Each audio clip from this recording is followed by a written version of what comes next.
أعوذ بالله من الشيطان الرجيم. بسم الله الرحمن الرحيم. الحمد لله، الصلاة والسلام على رسول الله وعلى آله وأصحابه، ثم أما بعد. السلام عليكم ورحمة الله وبركاته.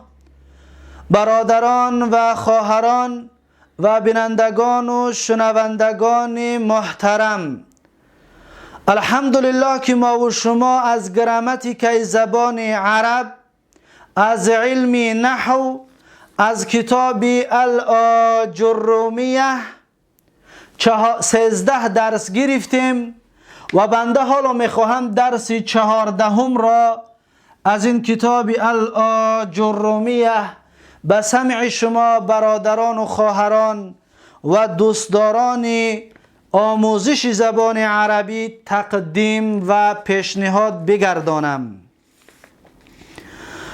درس امروزه ما و شما از اینجا شروع می شود که صاحب کتاب می گوید باب الاستثنائی.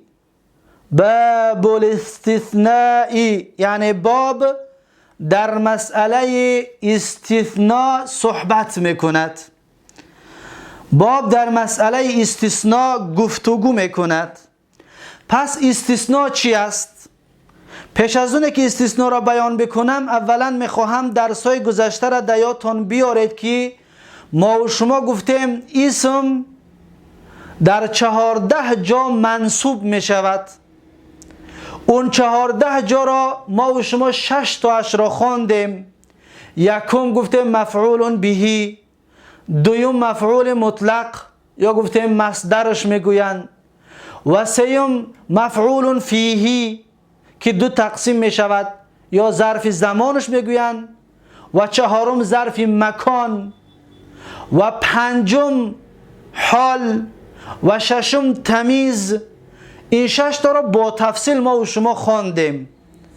اکنون امروز هفتم جای را میگیریم که اسم منصوب میباشد. اون چی است؟ اون مستثنا است. اکنون مستثنا چی؟ بیا یک مثال بیاریم تا اینکه معنای مستثنا برای ما و شما آشکار شود. مثلا یک کس میگوید حضر الطلاب. ببینید حضر الطلاب الا زیدن یعنی حضر الطلاب الا زیدن. پس دقت بتید، الا این بینده می آید، این رو میگویند ادات استثناء. الا زیدن، حضر الطلاب الا زیدن، معنایش که آمدن شاگردا همه اشان مگر اینکه زید. شاگردها آمدند اما زید نیامد. انا همین زید را مستثنا میگویند در زبان عربی. ببین، حضر فعل ماضی، طلاب فاعل مرفوع علامت رفع الضمه الظاهره، الا ادات استثناء. زیدن چرا منصوب شد؟ به خاطر آنه که زیدن مستثنا هست. زیدن چی است؟ زیدن مستثنا هست. دقت دادید؟ از این حساب منصوب شد. پس حضر الطلاب الا زیدن، آمدن شاگردان مگر اینکه زید، یعنی زید نیامد. یا الا با اخوات دارد، خواهرها دارد، حکمشون هم دیگر می شود به مثل خلا. دقت بتید، خلا حضر الطلاب خلا زیدن یا زیدین، هر دوش جایز است. بعد خلا می شود مجرور بخونیم زیدین بگیم، می شود زیدن بگیم. حالا در کتاب بیانش بکنیم، حالا خلاصش. دقت دادید؟ ترجمهش همون ترجمه است، آمدن شاگردها خلا زیدین مگر اینکه زید نیامد. یا باز ادات استثناء دیگر است. ادات استثناء با حکم‌های خاص خود را دارد. اون چی است؟ غیرو است. غیره حضر الطلاب غیر زید. اکنون بعد غیره چی خونده میشه است؟ کسره، مجرور. غیر زیدین. دقت دادید؟ انا همین اداتی که اینجا اومدگی هست، انا همین ها را چی میگوین؟ ادوات استثناء. بعد اینها کلمه که می آید اونها مستثنا نام دارند. پس ما در اینجا در مسئله الا و غیر با اخواتش و خلا را با اخواتش در این درس صحبت میکنیم. دقت بتید صاحب کتاب چی میگوید؟ میگوید که باب الاستثنائی، یعنی باب در مسئله مستثنا صحبت میکنه. گفتم این نامش چی است؟ مستثنا است. حضرت طلابو، طلابو فاعل است، مرفوع است.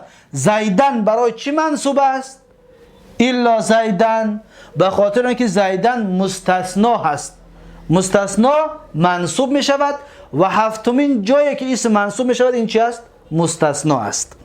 خوب دقت بتید صاحب کتاب میگوید و حروف الاستثناء ثمانیه، یعنی حرف های استثناء همگی 8 دانه است. میگه در اینجا بگید حرف های استثناء. اما این مسئله را شما دقت بتید، در جای حروف شما میتونید ترجمه در بگید کلمات استثناء 8 دانه هستند. چرا؟ زیرا اینکه الا و غیر و خلا همه اینها حرف نیست. از این حساب ما نمیتونیم بگیم که حروف استثناء. دقت دادید؟ بگید کلماتی. حروف به معنای کلمات، یعنی کلمات استثناء 8 دانه هستند. یا بگویید که حروف به معنای ادوات است، یعنی ادوات استثناء 8 دانه هستند. ادوات استثناء چند دانه است؟ 8 دانه. و هی اکنون بیان میکند، بگوید همون 8 دانه یکمش الا هست، ام الباب است، این یعنی اساسیش الا هست. دقت دادید؟ الا. و الا بعدش وابسته به کلمه ما قبلش 3 حکم دارد. 3 حکم حالا بیان خواهیم کرد. یکمش الا است و الا به اتفاق نحوی ها حرف است. ما گفتیم کلمه به 3 قسم تقسیم میشه، اسم و فعل حرف. این الا به اتفاق نحوی ها حرف است. این یکم. و بعد از این و غیر و سوا و سوا و سوا، این 4 کلمه دیگر، این 4 کلمه دیگر به اتفاق نحوی ها اسم هست. این 4 تا اسم است.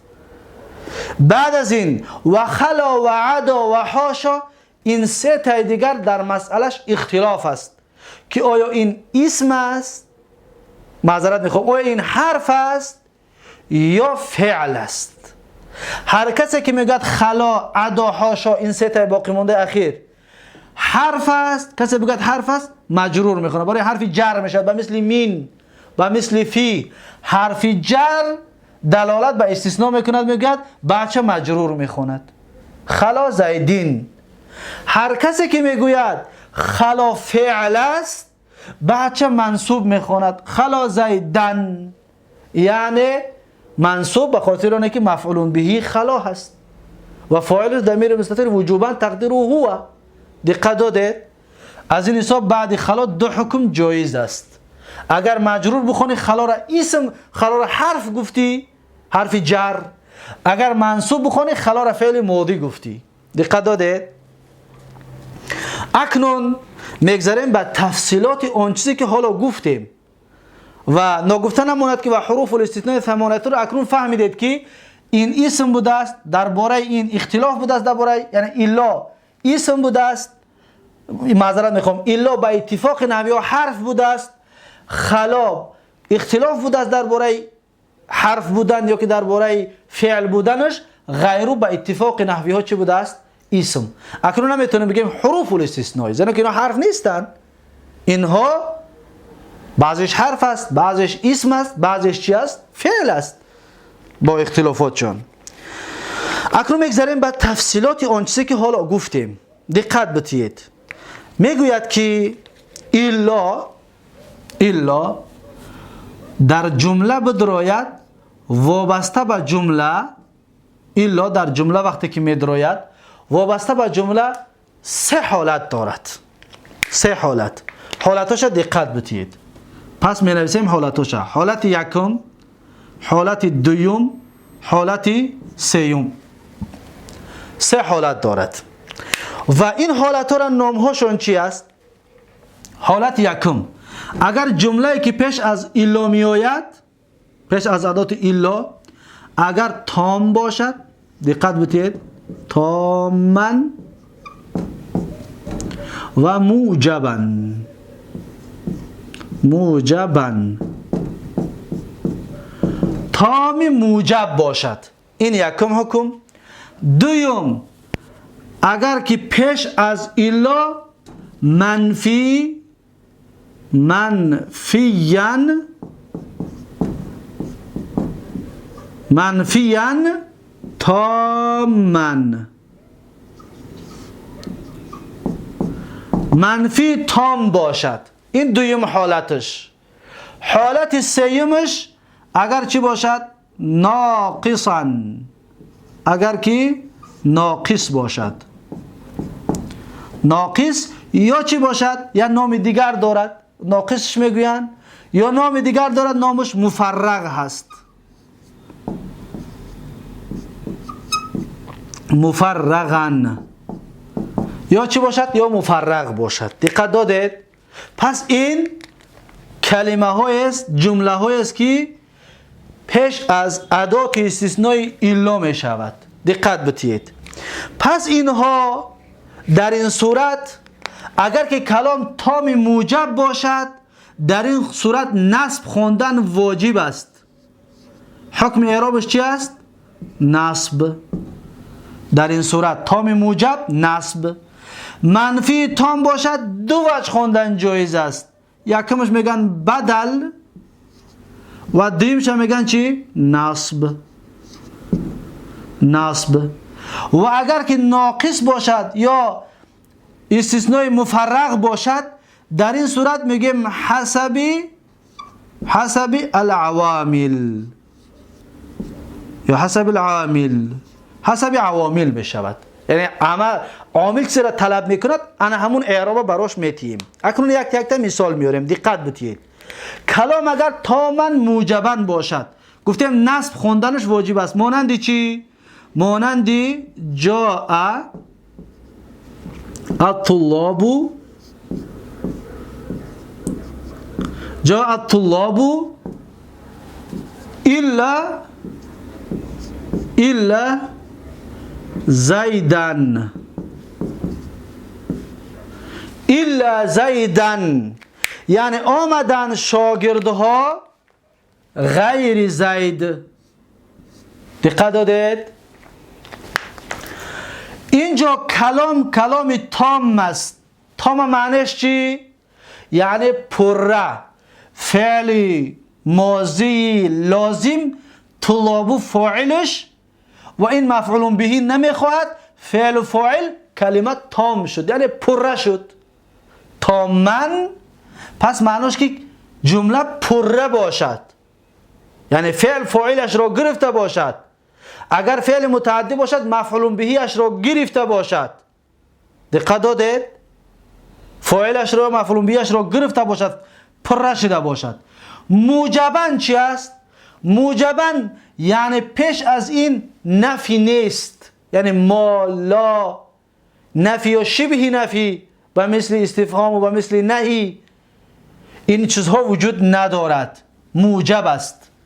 دقت دادید؟ پس در همین صورت زید را منصوب خواندن واجب است، باید منصوب بخونیم و همین یک منصوب می شود و بس. پس میگیم جاء الطلاب الا زیدن، همین یک اعراب دارد، زیدن، خلاص. دقت دادید؟ اینجا هم به مثل همین است، حضر الطلاب الا زیدن. حضر الطلاب جمله تام است و موجب است، زیدن مستثنا را باید ما منصوب بخونیم. خب این یکم حالتی تام موجب بود. میگذاریم به دویم حالت، منفی ان تامن. منفی تام باشد چی؟ همین مثال منفی میکنیم. دقت بتید. مثلا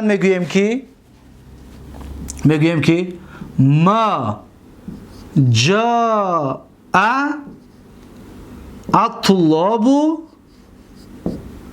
ما جاء الطلاب الا ببینید الا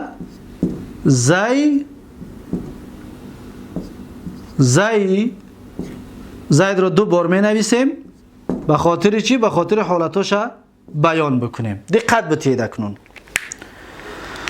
میگوید که ما جاء الطلاب الا، ما جاء جمله تا اینجا را دقت بتید. ما جاء الطلاب یعنی که جمله منفی است. منفی یعنی در مقابلش نفی آمدگی است، یعنی که نیامد.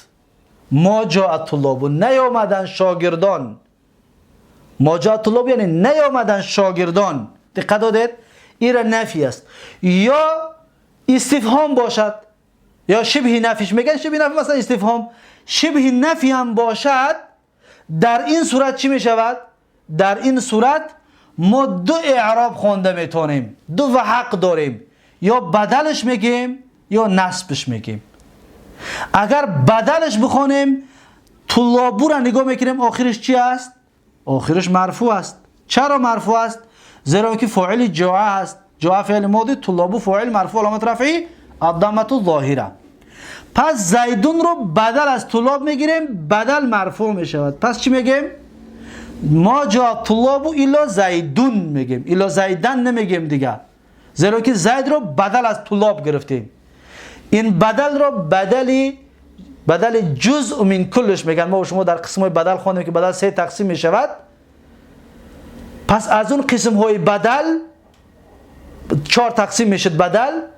پس از اون قسم های بدل زیدون بدل بعض من کل است. بدل چی است؟ بعض من کل یا جزء من کل. دقت دادید؟ بدل بعض من کل یا جزء من کل است. در این صورت ما زید رو بدل از طلاب گرفتیم. اما این بدل شده کنون یک اعرابش و اعراب دیمش نصب هم خوندش میتونیم اگر کلام منفی تام باشد. پس نصبش میخونیم میگیم ما جاء الطلاب الا زیدن. زیدن منصوبش میخونیم. در این صورت زیدن به مثل این مستثنا شد. منصوب علل استثناش میگن. برای چی منصوبش خواندیم؟ برای که مستثنا است. دقت دادید؟ پس این طور است. اگر جمله منفی تام باشد دو اعراب در ما حق داره. مثلا میتونیم بگیم که ما جاء الطلاب الا زیدون بدل شد، ما جاء الطلاب الا زیدن. در این صورت زیدن مستثنا منصوب شد علل استثنایی، به خاطر مستثنا بودن منصوب شد. دقت دادید؟ خب این دویم حالت الا بود.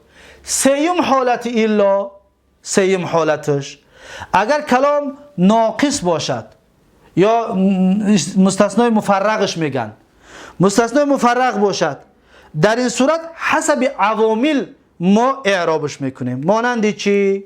مانند دقت بتید. مثلا یک کس میگوید، همین مثال باز میاریم، ما جاء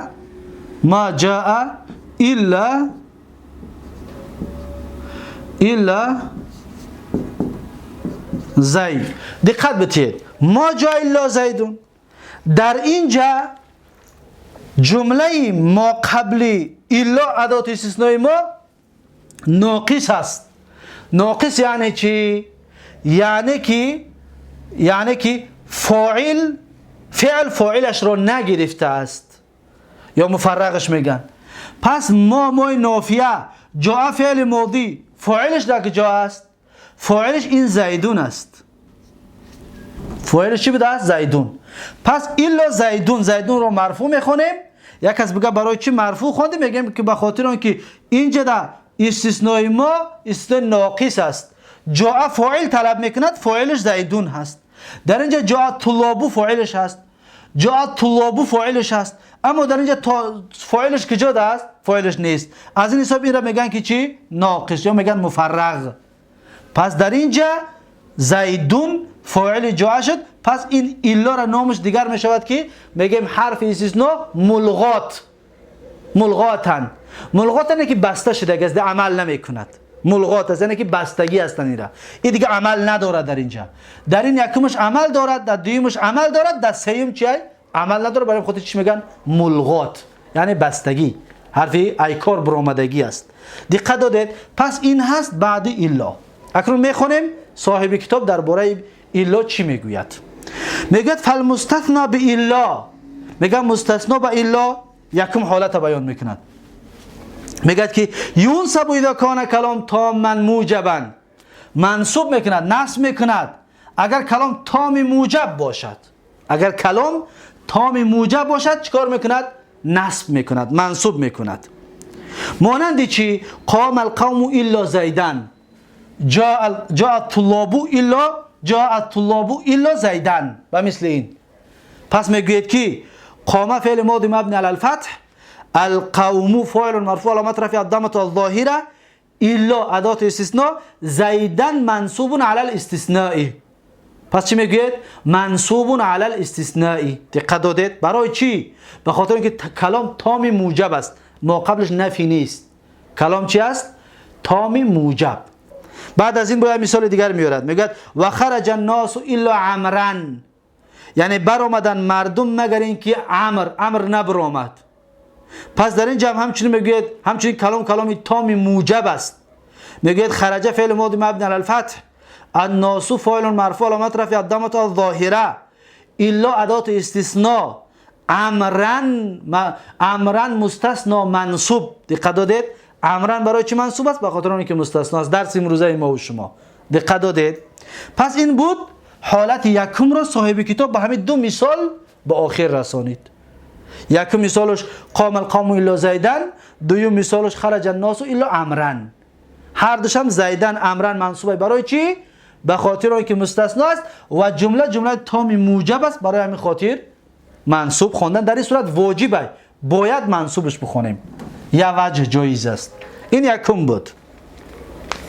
میگذره در دوم قسمی استثناء با الا. میگه که و این کان الکلام منفیا تاما، اگر کلام منفی تام باشد.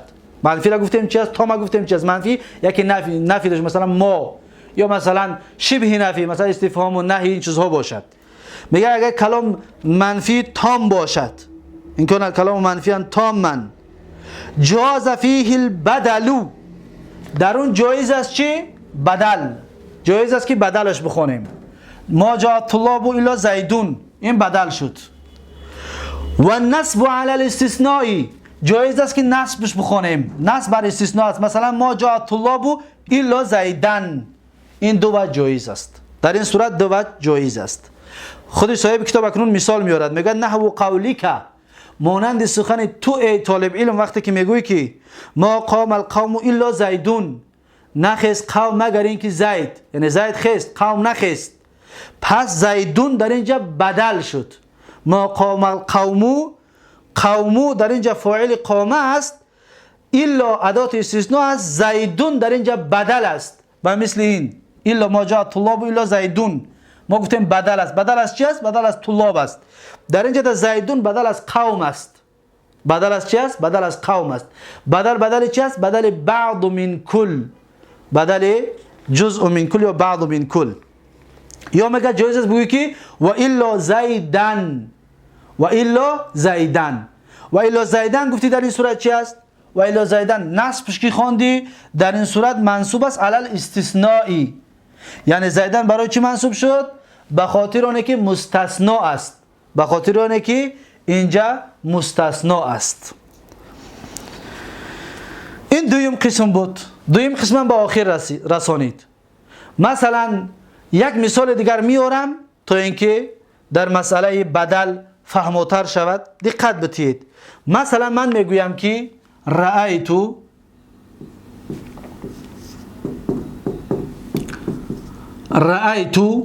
القوم، یا ما رأیتو القوم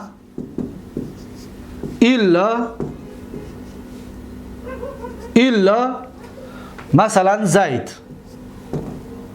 رأیت القوم الا زیدن. دقت دادید؟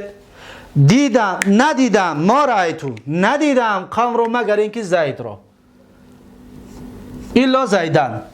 پس در این صورت باز فکر نکنید که زیدن میشود و مثل زیدون بگوی که ما رأیت القوم الا زیدون. نه، جایز نیست. چرا؟ زیرا که زید بدل است. در اینجا بدل از مرفوع کی است؟ برای خاطر مرفوعش میگیم. در اینجا زیدن بدل از قوم است، قوما منصوب است. پس ما رأیت القوم الا زیدن، میگیم زیدن دو اعراب دارد، یا منصوب است علی البدل، بدل از قوم است، یا میگیم که منصوب است بر استثناء، همچون استثناء منصوب است. یعنی در هر دو صورت زیدن خوانده می شود، اما در اعراب وقتی بیان کردن یا میگوی بدل است یا میگوی مستثنا است، یک تاش رو میگوی، اما در حرکت هر دو صورتش ما رأیت القوم الا زیدن می شود.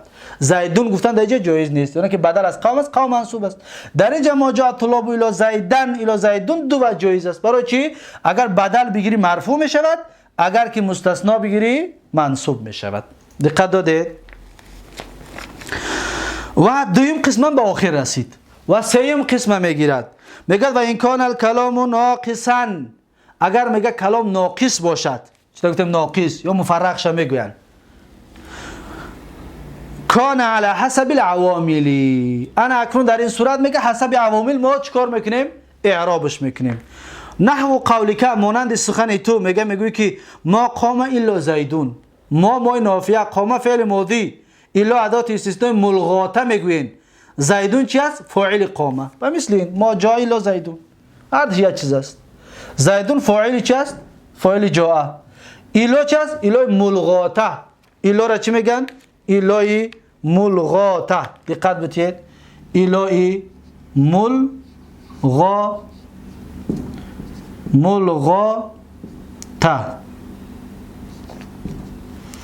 الا ملغاته، الا ملغاته، الا ملغاته، الا ملغاتش میگویند. بعد از این میگوید که نحو قولک ما قام الا زیدون، یعنی نخست مگر اینکه زید. زیدون در اینجا اعرابش چیه؟ فاعل است، فاعل قامه. پس الا در اینجا ملغاته است. بعد از این میگه که و ما ضربت الا زیدن، و ما نافیه، ضربت فعل فاعل، الا ادات استثناء ملغاته. زیدن چی است؟ در اینجا باز نگید الا زیدن آمد اکنون مستثنا است، نه، ضربت متعدی است، مفعول به طلب میکند. مفعول بهش که جدا است، انمی زیدن مفعول به ضربت است. پس الا در اینجا ملغاته است، به مثل این ملغاته، الا ملغاته. و ما مررت الا بزیدین، و ما مررت الا بزیدین، و ما نافیه، مررت فعل و فاعل، الا ادات استثناء ملغاته، بزیدین جار و مجرور. دقت دادید؟ در این سه صورت مثالی که آورد، هر سجده الا ملغاته را آورد، زیرا که کلام چی بود؟ ناقص بود، یا مستثنا مفرق که بود، حسب عوامل گفت انا همین طور گفت چیکارش میکنی؟ اعرابش میکنی. دقت دادید؟ پس ما الا را به آخر رسانیدیم. از این مستثناها مشکل ترینش الا که بود، الا به آخر رسید. بعد از این درباره مستثنا به غیر صحبت میکند. مستثنا به غیر چی طور میشود؟ میگوید که والمستثنا بغیر و سوا و سوا و سوا مجرور لا غیر. این مثال من میستد، زیرا که برای ما حالا این لازم است. میگوید که مستثنا اگر میخواهی که به غیر بکنی، غیر یک تا، سوا دو تا، سوا سه تا، سوا چهار تا، بر این چهار تا اگر استثناء بکنی مجرور است و لا غیر. مجرور میخونی، دیدید؟ مجرور، فقط مجرور میخونی. پس میگوی حضر الطلاب غیر زیدین. اکنون کلمه غیر را در الا، همین جایی که الا کی هست در همون جا بمونید. در جایی که الا هست در همون جایها چیکار کنید؟ زید را بمونید. مثلا بگید که در نصب جاء الطلاب، الا را غیر بمونید، بگه شود غیر زیدین، مجرور میخونیم. غیر منصوب است علی الاستثناء، به خاطر اینکه ادات استثناء است. زیدین چی است؟ زیدین مجرور است به خاطر اینکه مضاف الیه، با غیر مضاف میشود، زیدین مضاف الیه. ما جاء الطلاب، پس میتونید بگید که غیرو زیدین، غیرو که گفتید غیرو بدل از طلاب میشود، چطور که زیدون بدل بود. یا میتونید بگید که ما جاء الطلاب غیر زیدین، غیره که گفتید منصوب است علی الاستثناء. دقت دادید؟ ما رأیت القوم غیر زیدین. غیر در اینجا دو اعراب کرده میتونید، چطوره که زیدن دو اعراب کرده میتونستید، اما فقط منصوب میخونید، لیکن اعرابش دوتا یا بدل میگوید یا نصب علی الاستثناش میگوید. دقت دادید؟ پس این هست مسئله غیر. بعد از غیر چی میشود؟ مجرور میشود. بعد از غیر مجرور میشود. اما در ناقص چی؟ از ما تام موجب بیان کردیم. در اینجا فقط اعراب آخری این زید را در غیر بتید. در اینجا در غیر منصوب است، بگید غیره، غیره زیدین. در اینجا اگر بدل بگیریم مرفوع است، بگید ما جاء طلابو غیرو. اعراب این را در قبل بتید، در غیر بتید، بگید غیرو زیدین. زیدین در همه صورت مجرور می شود. در اینجا چیکار میکنه؟ در اینجا میگه که ما جاء اگر که فاعل طلب میکند میگید غیرو، برای غیرو فاعل است، اعرابی را میتیمش، بگیم غیرو زیدین. دقت دادید؟ اگر و ما ضربتو در جای الا غیره بونه چی میگیم؟ غیره زیدین. دقت دادید؟ غیره مفعول به میشود. در این صورت غیره چی میشود؟ مفعول به.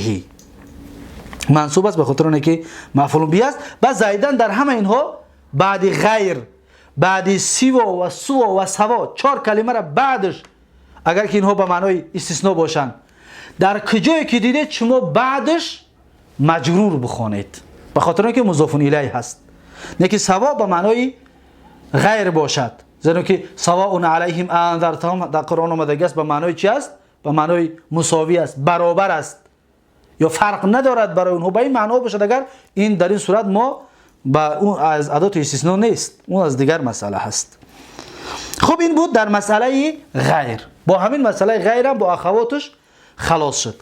میگذاریم در مسئله مستثنا به خلا و عدا و حاشا. در مسئله خلا دو اعراب خواندنش جایز است، دقت بتید. میگوید که والمستثنا به خلا و عدا و حاشا یجوز نصبه و جره. جایز است که نصبش بخونیم، چطور خلا زیدن گفتیم، و جایز است که جرش بخونیم، چطور گفتیم خلا زیدین. دو وجه جایز است. چرا جایز است؟ حالا بیان میکند، اما این به تفصیل بیان نمیکند. چطور گفتیم که خلا زیدن، اگر خلا که زیدن که گفتیم، پس ما خلا را فعل ماضی گفتیم که دربارش اختلاف است. فعل ماضی میگن، بعضی میگن که حرف جر است به معنای استثناء، اما بعضی میگن که نه، این فعل ماضی است. خلا، عدا، حاشا فعل ماضی است. میگن فعل ماضی که باشد زیدن مفعول به فعل این ماضی میشود. فاعل چه میگه؟ ضمیر مستتر تقدیرا، ضمیر مستتر وجوبا، تقدیر هو. فاعل شه هو میگیره، واجب است که پنهان شود. زیدن مفعول به خلا میشود. دقت دادید؟ این یک مسئله. مسئله دوم خلا زیدین، اگر کسره بخونیم خلا را گفتیم ما حرف جر، حرف جر به مثل فی میم به معنای استثناء است و زیدین اسم مجرور است. این را میگیم حرف جر، زیدین اسم مجرور. مانند مثال میارد، میگن نحو قولک، مانند سخن تو که میگویی که قام القوم خلا زیدن. در این صورت زیدن چی شد؟ مفعول به خلا شد. خلا را فعل ماضی گرفت. و زیدین، یا مثال اثر میخونیم قام القوم خلا زیدین. در این صورت خلا حرف جر شد. خلا حرف چی شد؟ حرف جر. از این حساب زیدین اسم مجرور شد. وعد امرا و امرین. وعد مثلا قام القوم عد امرا. عد امرا. عدا را در اینجا چی گرفت؟ فعل ماضی گرفت. امران چی می شود؟ مفعول به عدا. و امرین یا قام القوم عدا امرین. در این صورت عدا را چی گرفت؟ حرف جر گرفت و امرین گفت. بعد از این و حاشا بکرن، یعنی قام القوم حاشا بکرن، خست قوم مگر اینکه بکر. در اینجا فقط مگر ترجمه است که زیرا که همش به معنای استثناء است. و حاشا بکرن، قام القوم حاشا بکرن، یعنی قوم خست مگر اینکه بکر نخست. پس حاشا در اینجا بکرن که گفت، حاشا را فعل ماضی گرفت. بکرن رو چی گرفت؟ مفعول به حاشا گرفت. مفعول به گفتیم که منصوب می شود. یا میگه که بکرین و بکرین، در این صورت جمله این طور میشود که قام القوم حاشا بکرین. در این صورت حاشا را چی گرفت؟ حرف جر گرفت. با خاطر اینکه بکرین رو بعدش مجرور خوند، در این صورت حرف جر میشد، بکرین اسمی مجرور میشود. دقت دادید؟ اما یک مسئله دیگر، در پیش از خلا و عدا و حاشا اگر ما بیاید، ما خلا، ما عدا، ما حاشا، اگر اینطوری هم ما بیاد، او ما را ما مصدریش میگن. این خلا و عدا و حاشا در این صورت فعل ماضی است و بس، حرف جر شده نمیتواند. اگر ما داشته باشد، اگر ما نداشته باشد، چطوری که در مثال خوندیم خلا، عدا، حاشا به ما باشد، در این صورت دو وجه خواندن جایز است.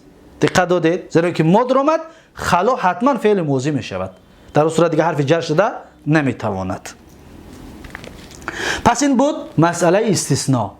در مسئله مستثنا همچنین با تفصیل صحبت کردیم. یک چیز دیگر هم میگیم، با همین درس رو با آخر میرسونیم. حضر الطلاب الا زیدن. زیدن مستثنا هست نامش. الا یا غیر یا خلا، اینا رو همش بگید که ادوات استثناء نام دارد. طلابو پیش از الا چیزی که میآید، اون رو بگویید که مستثنا منه است. مستثنا منه نامش چی است؟ مستثنا منه. و مستثنا همچنین با دو قسم دیگر تقسیم می شود. منقطع و متصلش میگن. منقطع و متصل. متصل انا همین مثالی که حالا میبینید متصل است. یعنی چی؟ یعنی حضر الطلاب الا زیدن، زید یک قسمی از طلاب است. یعنی زید هم همچنین شاگرد است، طلبه است، در مکتب میخواند. پس در این صورت میگید که مستثنا متصل است. متصل است یعنی یک جزئی مستثنا منه است. اما یک مثال دیگر میاریم، دقت بتید. مثلا یک آدم میگوید که یا آدم میگوید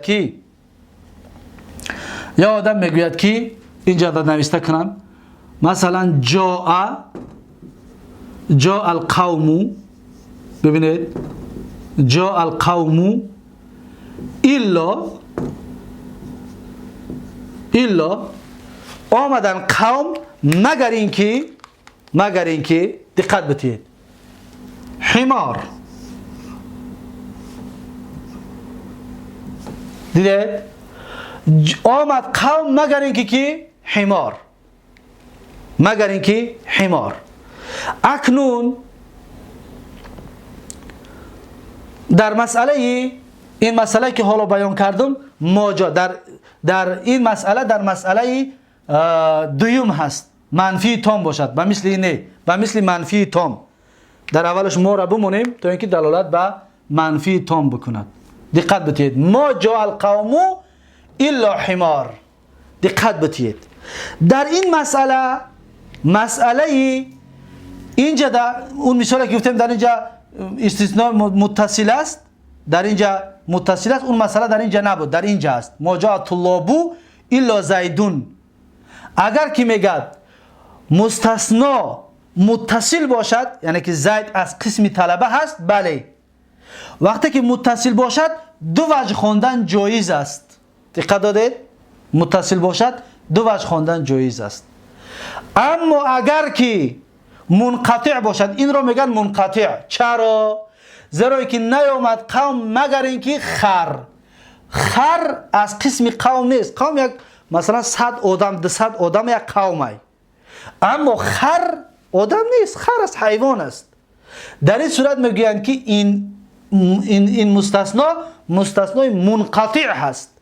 در مستثنای منقطع در نزد حجازی‌ها، در نزد جمهوری از عالم ها فقط نصب خوانده می شود و بس، بدل خوانده نمی شود. چطور در اینجا گفتیم بدل می شود؟ ما جاء الطلاب الی زیدون یا زیدن. در اینجا جایز نیست که بگوی ما جاء القوم الا حمارون، بگوی بدل از قوم است. نه، جایز نیست. در نزد حجازی ها جایز نیست.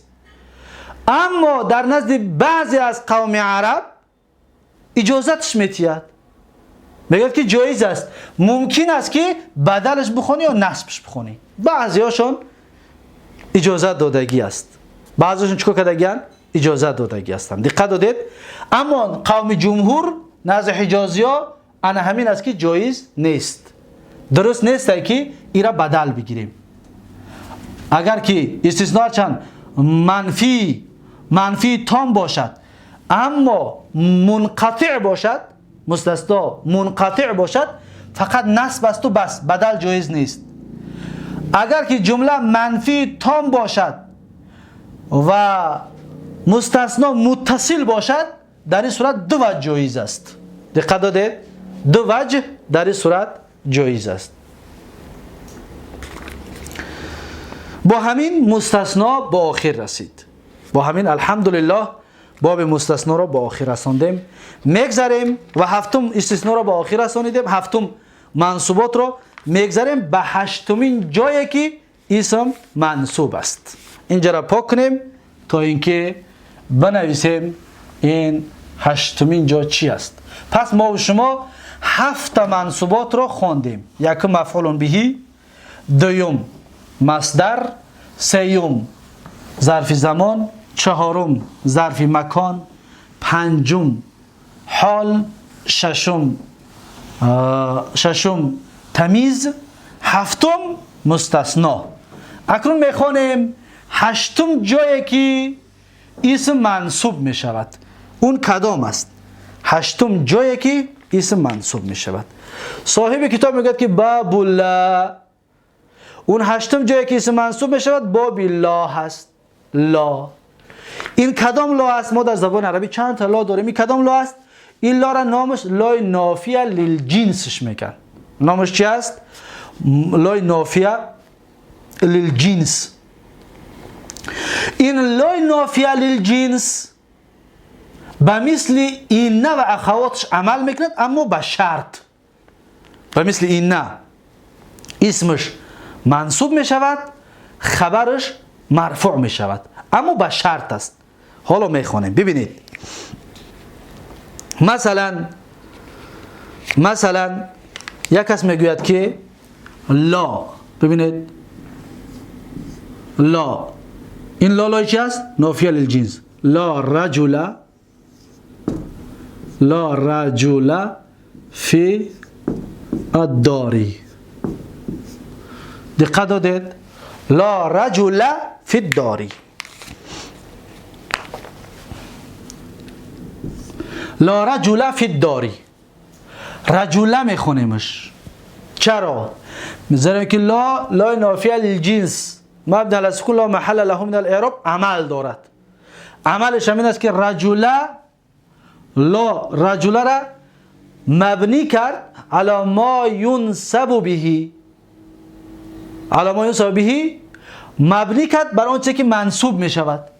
مفرد منصوب می شود بر فتح، پس مبنی بر فتحش کرد. پس میگه که رجل مبنی علی الفتح فی محل نصب اسم الله. فی الدار جار و مجرور متعلق به کائنون خبر الله. و مثل چی شد؟ به مثل اینه. دقت دادید؟ پس ما درس حاضره ما در مثلا همین لای نافیه للجنس صحبت میکند. بیایید ببینیم صاحب کتاب چی میگوید. میگوید که اعلم ان لا تنصب النکرات، یکم شرط، بغیر تنوین، دویم شرط، اذا باشرت النکیرت، سیوم شرط، ولم تتکرر لا، چهارم شرط. پس این لای نافیه للجنس با 4 شرط عمل میکند. حاضر میبینیم یک تا در اینجا اون شرطاش چی است. ببینید چی میگه. میگه که اعلم لا ان لا نافیه، نامش لای نافیه للجنس است. هر آینه لای نافیه للجنس تنصب النکرات. رجل را منصوب مبنی علی النصب کرد، منصوب مبنی علی الفتح فی محل نصب منصوب کرد. بله. آیا رجل معرفه است یا نکیره؟ نکیره است، زیرا که الرجل نیست، رجل نکیره است. دقت دادید؟ این یکم شرطش پس در اینجا هست. دویم شرطش بغیر تنوین. رجلن گفته تنوین دادن جایز نیست. مثلا یک آدم اگر این را بگه چی میگه؟ میگه که این رجلن. رجلن. ببینید رجلن. این رجلن با تنوین میخوند، اما اونجا تنوین دادن جایز نیست، ممکن است تنوینش بتیر، زیرا که مبنی علی الفتح هست. دقت دادید؟ مبنی علی الفتح هست. دویم شرطش، یکمش که نکیره باشد، دویمش تنوین قبول نمیکند. اسم الله اذا باشرت النکرة. سوم شرطش باید پیوست باشد به نکیره. دیدید؟ لا نافیه للجنس نکیره، هر دوش بربر هستند، چسبیدگی هستند. باید شده اگه کلمه دیگر ندر اومده است. مثلا مثال دیگر می نویسیم. لا، این پایان حذف کنم. ببینید لا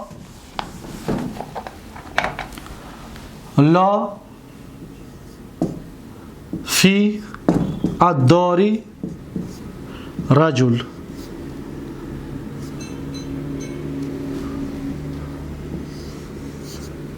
ببینید لا فی الداری در این صورت چی میگیم؟ قاعده ما را شکستن. لا فی الداری رجلون. چرا؟ زیرا که لا نافیه للجنس در لا نچسبید. در این صورت نافیه للجنس نمیگیم. در این صورت لا نافیه خالی است، جنس ندارد. لا نافیه است، زیرا اینکه در نکیره نچسبید. چطور که در اینجا چسبیدگی است، در اینجا بینشون فی الداری است، فاصله شد بینشون. دقت دادید؟ ولم تتکرر لا، همچنین لا میگه تکرار شدگی نباشد. یعنی چی؟ یعنی لا رجل فی الداری، مثلا با میگوی که ولا امرأة، ولا امرأة، مثلا امرأة.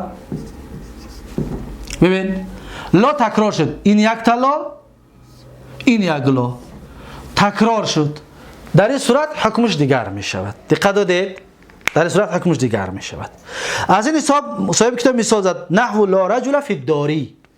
لا رجل فی الداری. لا نافیه للجنس. رجل اسم لا مبنی علی الفتح فی محل نصب. فی الداری جار و مجرور متعلق به کائنون. خبری چی است؟ خبری لا. خبری لا نافیه للجنس. اکنون میگه که فإن لم تباشرها، اما اگر مباشر نیاید، لا فی الداری رجلون، مباشر نیاید، وجب الرفع، واجب است که رفع بخونیم. رجلون دیگر رجلون نمیگیم، رجلون، به خاطر اینه که مباشر چسبیدگی نیست بین لا نافیه للجنس، بین نکیره، بین اسمش. از این حساب میگه وجب الرفع، واجب است که مرفوعش بخونیم، واجب است مرفوع خوندن. و واجب تکرار لا، و واجب است که لا را تکرار کنیم. چه بگیم؟ بگیم که لا فی الدار رجل و لا امرأتون. ببینید امرأتون، در این صورت امرأتون، در این صورت میگه تکرار کردن لا واجب است. این مذهب صاحب کتاب است، اما تکرارش واجب نیست در نزد بعضی از علما.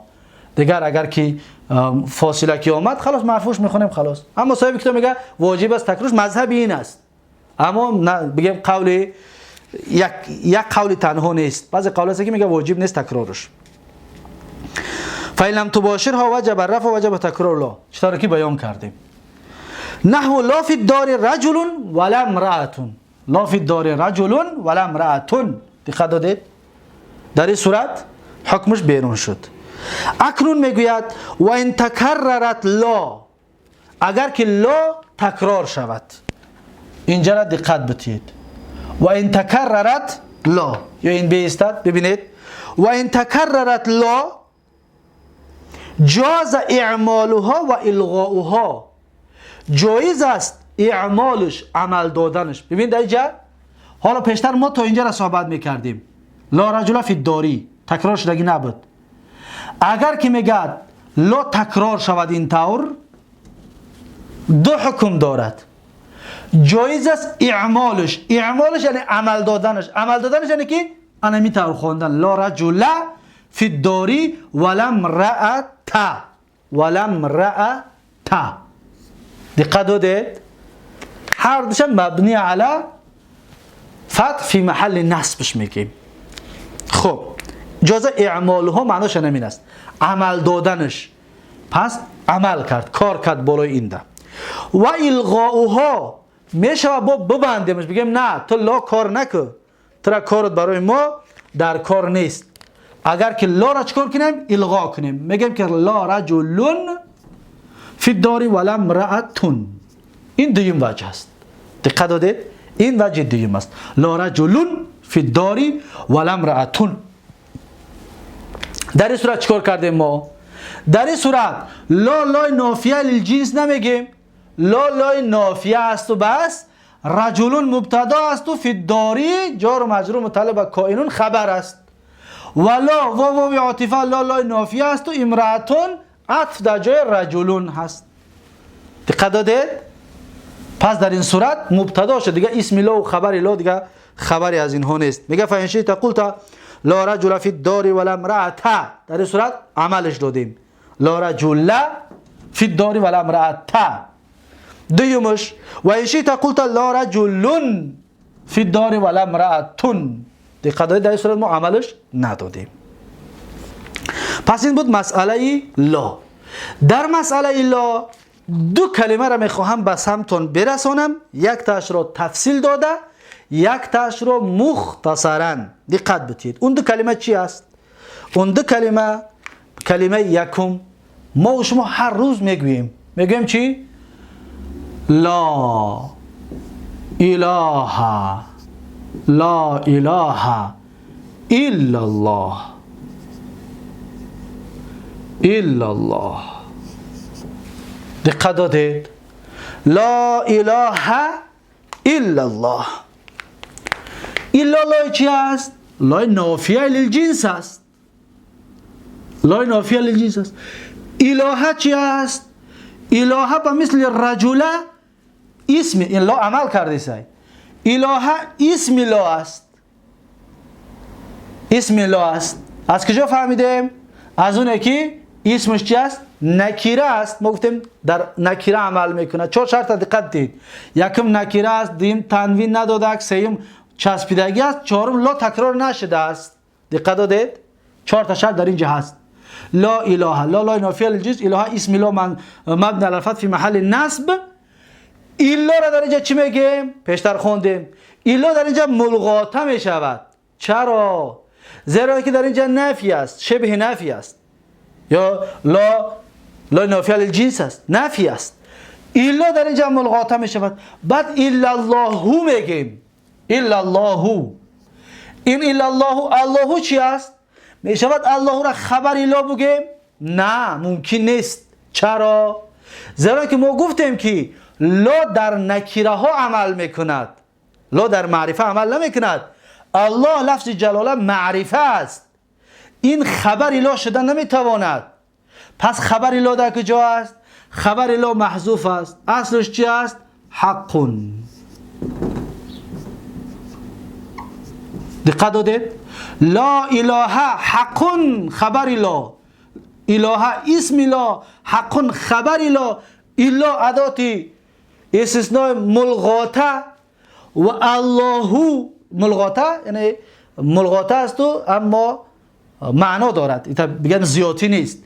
الله میگن برای حصر آمدگی است. الله برای چی است؟ برای چی مرفوعش خوندیم؟ برای اینکه بدل حقون است. الله را چی میگیم؟ بدلش میگیم. دقت دادید؟ پس این طور اعراب درست این است. اما بعضی طایفه ها از هر کسی شنید بگه که لا اله موجودون بگد، اگر بدانید که اون انسان مخالف قاعده عربی و مخالف اعتقاد اهل سنت و مخالف اعتقاد پیغمبر صلی الله علیه و سلم صحبت کرده است. زیرا که لا اله موجودون هیچ معنی ندارد. هیچ معنی ندارد. لا اله حقون، لا اله حقون معناش درست سالم است، چطوری که الله خودش در سوره حج به این اشاره کرده است. لا اله الا الله. الله اکنون بدل از چی شد؟ از خبر الهی که محذوفه بود در اینجا. این یک مسئله، این به تفصیل بود چطوری که بیانش کردم. لا نافیه للجنس، اله اسم لا مبنی علی الفتح فی محل نصب. الا ادات استثناء ملغاته. الله بدل از خبر اله محذوفه، خبر اله چی است؟ حقون است. حقون دید؟ یکم که باید ما نکره بنویسیم، الحق بنویسیم نمیشود، حقون باید نکره باشد، زیرا اینکه الا در نکره ها عمل میکند، در معرفه شد عمل نمیکند، در معرفه چیکار نمیکند؟ عمل نمیکند. خب مسئله دوم، مسئله تکرار لا است. تکرار لا است. دقت بتید. مثلا ما شما بیرم بسیار میگیم لا حول، لا حول و لا قوة ولا قوة، لا حول ولا قوة. دقت دادید؟ لا حول ولا قوة الا بالله. خب دقت بتید. لا چی است؟ نافیه للجنس است. حول چی است؟ حول اسم الله است. اله، رجل، ترتیب به مثل همین. ولا قوة چی است؟ اسم الله است. دقت دادید؟ هر دو اسم الله است، مبنی علی الفتح فی محل نصبش میگیم. اگر در همین جا حول را ما دو حرکت خوانده میتونه و قوت را برای خود میگه در اینجا 5 نمود خواندن جایز است. 5 نمود. لا حول ولا قوة یک نمود شد، در دفترتون جدا جدا بنویسید خوب است. لا حول ولا قوة این دویم شد. لا حول ولا قوة دو تا شد. سیومش لا حول ولا قوة تنوین قطعی. لا حول ولا قوة 3 نمود. تازه را چند تا خوندیم ما؟ 3 تا. اگر رفتو این را لا حو، این را ما بگیم که لا حولون عملش نتیم. این لا را بگیم لای نافیه نیست، لای نافیه للجنس نیست، لای نافیه است. میگیم لا حولون. در این صورت ما اجازه دو حق داریم بخونیم. یکی میتونیم بگیم لا حولن، یعنی حرکتی تو است. لا حولن، معذرت لا حولن جایز نیست. در اینجا دو حق داریم. یکی میشه که لا حولون. دقت دادید؟ لا حولون، یعنی لا حولون ولا قوتون. این یک وجه قطعی 3 تا و 4 تا شد. لا حولون ولا قوة یه حرکت. پس در اینجا لا را نافیه للجنس نگفتیم، در اینجا لا را نافیه للجنس گفتیم. برای همو به مثل این شد لا رجل لا اله، یعنی که مبنی علی الفتح فی محل نصب شد. دقت دادید؟ این هست مسئله لا. با همین مسئله لا را به آخر رسانیدیم. اما اینها چرا این طور جایز است؟ لا حول ولا قوة لا را عمل دادیم. لا حول ولا قوتن، اینجا در قوتن را نصب کردیم به محل لا. این خلاصه اش است. به محل لا منصوب که بودی را منصوب کردیم، قوتن گفتیم در محل واو عاطفه. این لا را عمل ندادیم و قوتن را در محل حول عطفش کردیم. و قوتون که گفتیم واو عاطفه نمیگیریم و لا را لای نافیه میگیریم، نافیه الجنس نمیگیم شو قوتون را مبتدا میگوییم. دقت دادید؟ این 3 اعرابی حوله باشه. اگر بگیم لا حولون، در این صورت لا را لای نافیه گفتیم، حولون را مبتدا میگیم. ولا قوته گفتیم، اگر در این صورت واو را یا میشه بگیم لا واو عاطفه جمله بر جمله. لای چی است؟ نافیه للجنس است. قوته منصوب کرد به مثل لا اله، مبنی علی الفتحش کرد. اگر که بگیم والا قوتون، در این صورت هر لا ها را عمل ندادیم و گفتیم این لای نافیه است، لای نافیه للجنس نیست. حولون مبتدا، قوتون مبتدا، هر دوش مبتدا شد. دقت دادید؟ پس این هست خلاصش. اما با تفصیل شه ان شاء الله در قطر و در الفیه ابن مالک الله نصیب من کرد اون جای ها با تفصیل خوانده می شود. با همین مسئله لا به آخر رسید. میگذاریم مسئله بعدی. پس ما و شما تا به حال 8 منصوبات را گرفتیم، نه؟ مفعول به 1 و مصدر 2 اسم زمان 3 اسم مکان 4 و حال 5 تمیز 6 و تمیز 6. بعد از این چی را گرفتیم؟ استثناء 7. بعد از این اسم الله 8. اسم الله هم چقدر که دیدید منصوب اومده ایستاده است و در مسئله لا هم با تفصیل صحبت کردیم. 8 نهمش تا میگذاریم. نهمش باب المنادا هست. باب چی است؟ باب منادا. نهم باب منادا است. پس اینجا را پاک میکنیم تا اینکه مسئله نهمی که در جای نهمی که اسم منصوب میشود اون را همچنین براتون به تفصیل بیان و واضح و روشن گردونده توانسته باشیم با عون و کمک الله تبارک و تعالی. دقت بتید. صاحب کتاب میگه که باب المنادا، باب در مسئله منادا صحبت میکند. منادا چی است؟ اولا یک مثال بیاریم. مثلا یک کس میگوید یا محمد، یا عبدالله. دقت داده؟ یا محمد، ای محمد. آخرش چی می آید؟ حرکت آخرش چی است؟ حرکت آخرش یا محمد. حرکت آخرش چی بودیم؟ موضوع درس ما است؟ نه، این محمد یا محمد اینجا موضوع درس ما نیست. یا محمدو، یا که موضوع درس ما است اما این مبنی است. دوم یا عبدالله. دقت دادید؟ این یا را یا ندا میگن، محمدو را منادا. یا را حرف ندا میگن، ادات ندا. عبدالله را منادا. از این حساب میگه که باب المنادا، باب در مسئله منادا صحبت میکند. باب در مسئله چی صحبت میکرده است؟ منادا. اکنون صاحب کتاب پیش از اونه که منادا را برای ما و شما بیان بکند راستکی میگذارد به تقسیمش میکند و برای ما و شما تقسیمات چه بیان میکند. منادا حرف ندا فقط یا نیست، چند تا هستن. یا است، ای هست، حیا است، چند دانه هستن.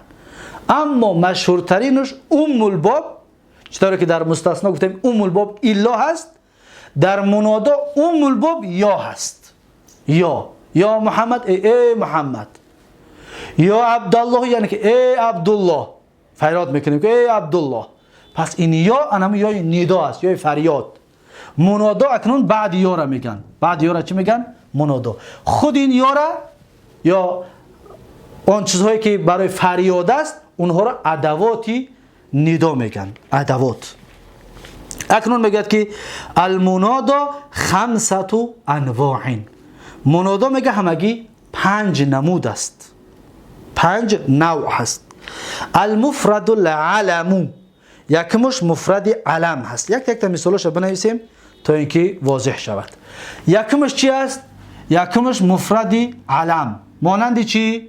یا محمدو. مثلا با تغییر میتیم، مثلا یا زیدو. در مسئله نحو زید و بکر بسیار به کار می رود. یا زیدو. دقت دادید؟ این چی بود؟ این مفرد علم، مفرد است، یک کلمه است، مضاف الیه نیست، مفرد علم. دویمش و نکرة المقصوده، یا نکره مقصوده باشد. به مانند چی؟ به مانند دویم، به مانند یا رجلو.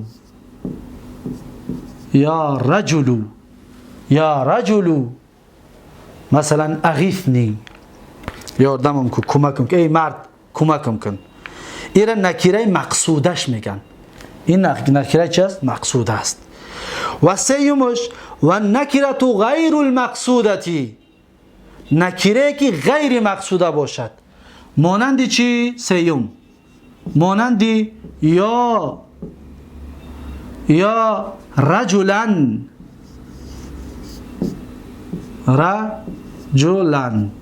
این نکره چی است؟ نکره غیر مقصوده. یا رجلن. بعد از این چی است؟ بعد از این والمضاف باشد. چهارم چی باشد؟ مضاف باشد. مانند چی؟ یا مثلا طالب العلمی، طالب العلمی، یا طالب العلمی، یا طالب العلمی. دقت داده اینجا مضاف است. یا مثلا یا عبدالله، یا عبدالرحمنی و مثل همین ها، یا نورالدینی، یا فضل الدینی، همه اینها مضاف شد. 4 تا شد. پنجمش والمشبه بالمضاف، مشبه با مضاف باشد. مانند چی؟ مانند مثلا یا طالبا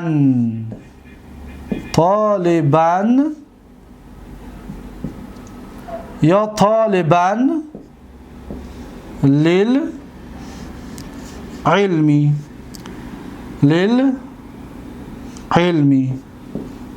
یا میشد بگو که یا طالعا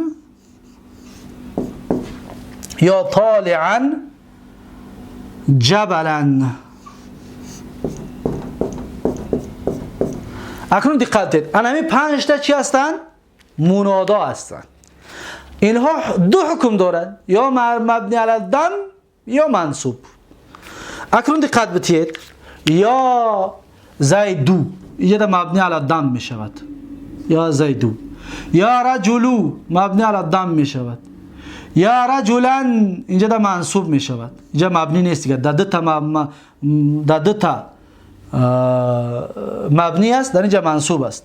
یا طالب العلمی، یا طالبا للعلمی، یا طالعا، دقت دادید، یا طالعا جبلا. اکنون اینها را یک تا بیان میکنیم. یا صاحب کتاب چی میگوید؟ میگوید که 5 تاش بیان کرده. میگه که المناد 5 انواع، مناد 5 نمود است. المفرد العلم، مفرد علم، و مثلا خالد، زید، بکر، محمد، احمد، زینب، فاطمه، هند، همه اینا مفرد علم هستند. و نکره المقصوده، نکره مقصوده و مانند یا رجلو، یا ولدو، یا طالبو، یا عالمو مقصوده باشد. یعنی در پیش است میبینیشه، دیده استادش میگه او ولد، نامش مثلا نمیدونی، یا ولد ای بچه. مثلا مرد است میگه یا رجلو ای مرد، فریادش میکنی. انا نکره مقصوده است. وقتی اشاره میکنی مثلا دیده استادش. یا که مثلا یک موی سفید میگه یا شیخو ای موی سفید، یا مثلا کمپیر یا عجوزو ای کمپیر پیرانسال. انا همین طور اینها چی هستند؟ مبنی علی الضم هستند. و نکره غیر المقصودتی، نکره غیر مقصوده است. ما نکره مقصوده داریم و مثل یا رجلو دیده سمش، یا امرأتو زن دیده سمش، یا که مثلا یا ولدو، یا شیخو، یا عجوزو، اینا دیده سم. اینا نکره مقصوده میگن، دیده فریادش کردی سه. و نکره غیر مقصوده با همین چیزها، مثلا در خانه شدگی هستی، یا آواز پا میشنوی که با پشت خانت میگذرد، بعد چی میگوی؟ میگوی یا رجل، یا رجلن، در این صورت منصوبش میخونی یا رجلن. این نکره غیر مقصوده است. یا که میگوی یا ولدن، این نکره غیر مقصوده است. دیدید؟ نکره غیر مقصوده یعنی ندیده سشه. همین طور بگم آوازش شنیدی، یا که بگم یگان یا که همین طور فریاد کردی که یاردمت بکنن. مثلا در یک چقری افتیدگی هستی، یا رجلن بگوی یعنی هر مردی که باشد. و تو بگوی یا رجلو، پس تو مرد رو دیده، اون مرد خچه فریاد کردی است. اگر دیده فریاد کنی این مقصوده است، نکره مقصوده. اگر ندیدم توکلی فریاد کنی این چی است؟ نکره غیر مقصوده است. و مضاف باشد، مضاف مثل عبدالله، یا عبدالله، یا عبدالرحمنی، یا نورالدینی، یا فضل الدینی، یا فضل الله، همه اینا چی هستند؟ مضاف هستند.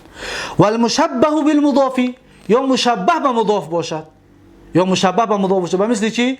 یا طالبا للعلمی، یا طالبا للعلمی، یعنی که ای طلب کننده علم. این مشبه به چی است؟ به مضاف است. یا که مثلا یا طالعا جبلا، کسی که کوه را برآمده ایستادی، مثلا میگی یا طالعا جبلا احملنی معک، احملنی، مثلا مرا بردار بر بالای کوه. دقت دادید؟ پس این چی میشود؟ مشبه با مضاف میشود. اکنون فاما المفرد العلم، اکنون بیان میکنه که حال این پنج چطور میشود. اما مفرد العلم یکمش و نکرة المقصودة دویمش، این دوتا و نکرة المقصودة، این دوتا چی بوده است؟ این دوتا دقت بتید، این دوتا رو میگه حکمش فیبنیان علی الضم من غیر تنوین، مبنی علی الضم میشود، مبنی علی الضم. یا زیدون بگوی غلط است، زیدن بگوی غلط است، زیدین بگوی غلط است، یا زیدو، حتی تنوینش به زیدون بگوی غلط است، باید بگوی یا زیدو، مبنی علی الضم بدون تنوین نمیتیمش، اسم مفرد، اسم علم مفرد. و نکره مقصوده همچنین یا رجولو تنوین نمیتیمش. دقیقا این دوتا مبنی علی الضم میشود. سه تا باقی ماندهش چی میشود؟ میگوید که نحو یا زیدو یا رجولو، یا زیدو یا رجولو چطوره که بیانش کردیم، مبنی علی الضم است، فی محل نصبش میگید، یا حرف ندا زیدو مبنی علی الضم فی محل نصب منادا، یا رجلو یا حرف ندا رجلو مبنی علی الضم فی محل نصب لانه منادا است، منادا باید منصوب باشد. موضوع درس نهم جایی که اسم منصوب می شود. میگه و ثلاثه الباقیه، سه تا باقی موندهش، این سه تاش میگه منصوبه لا غیر، اینها منصوب می شود دیگه، اگه اون چیز دیگر میگه حق ندارید اینجا.